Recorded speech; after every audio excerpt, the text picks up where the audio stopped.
అరే మామా, మనకుండే 6 సబ్జెక్టుల గురించి 6 రకాలుగా చెప్తా వినరా. సరేరా మామా. సూర్యుడు వస్తేనే వస్తుంది వెలుగు, నాకు ఇష్టమైన సబ్జెక్ట్ తెలుగు.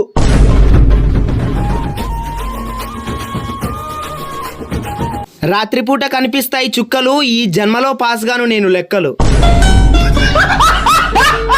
పిగ్గిని తెలుగులో అంటారు పంది, నాకు అర్థం కాని సబ్జెక్టే హిందీ. వర్షంని హిందీలో అంటారు బారిషు, గ్రామర్ రాసినా పాస్ అవుతాం ఇంగ్లీష్. పొద్దున తిన్నా దోశలు, కళ్ళు మూసుకొని రాసినా పాస్ అవుతాం సోషలు. మా ఊర్లో పొద్దున 10 గంటలకి తెరుస్తారు వైన్స్, తొందరగా చచ్చిపోవాలంటే చదవాలి సైన్స్.